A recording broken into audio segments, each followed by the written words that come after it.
Halo, selamat malam. Saya Valian Kasadikta, peserta batch 60 Data Science dari Cyber Code. Jadi judul final project ini adalah clustering negara menggunakan K-means untuk organisasi health internasional.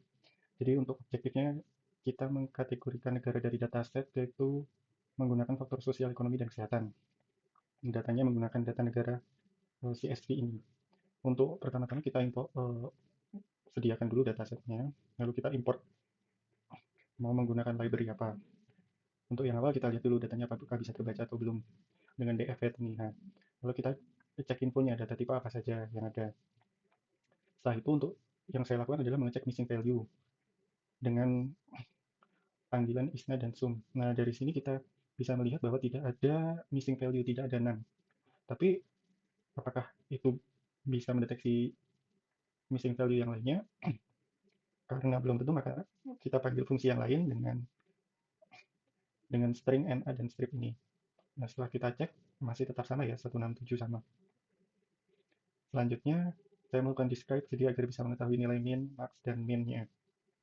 Nah, setelah itu, barulah saya men-set dataset tersebut menjadi tipenya float. Setelah itu, saya melihat perubahannya dari data yang awal ini menjadi data yang ini.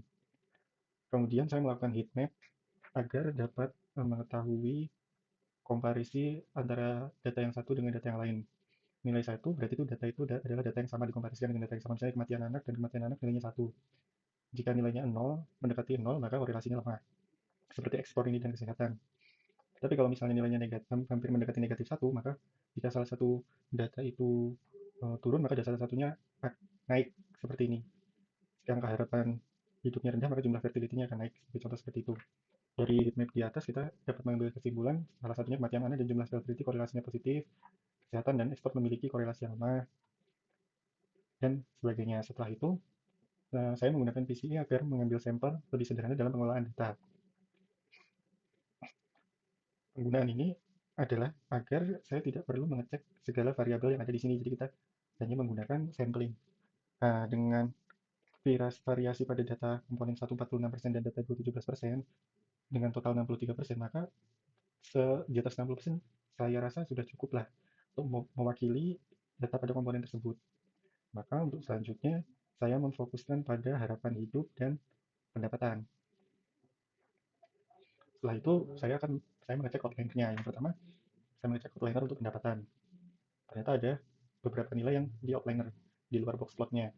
Untuk harapan hidup juga sama. Lalu saya menggunakan Winsorise karena jika kita menghilangkan nilai dari outliner ini, maka akan terjadi bias lah. Maka dari itu, saya menggunakan Winsorise untuk mendapatkan nilai yang baru, box plot yang baru. Jadi digeser ke kanan atau digeser mendekati outlinernya tapi tidak mendekati secara penuh.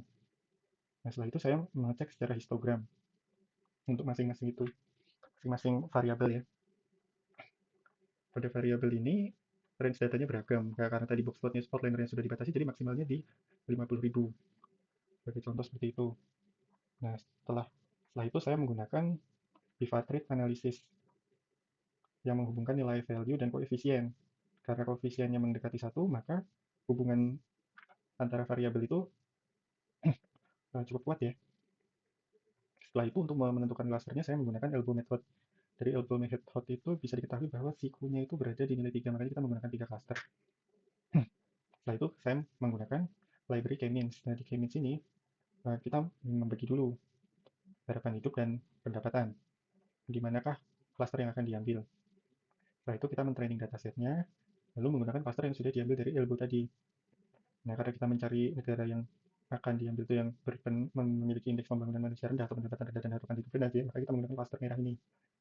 Setelah menggunakan cluster merah ini, kita kita filter lagi hingga menemukan negara dengan indeks pembangunan manusia terendah, yaitu ada 5 negara, yaitu ada negara Kongo, Liberia, Burundi, Niger, dan Central African Republic.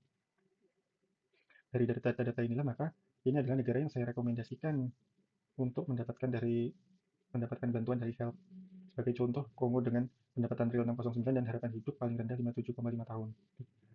Karena ada kemungkinan klien tidak mengetahui lokasi-lokasi negara tersebut, maka saya juga memetakan template dengan peta, jadi agar klien bisa mudah dan memahami. Sebagai contoh misalnya Kongo ini akan bisa terlihat pendapatannya berapa, Burundi berapa, Central African Republic berapa, Niger berapa, dan Liberia berapa. Sekian dari project tugas akhir data science batch 60 yang saya buat ini. Saya Valianta Sedita, terima kasih.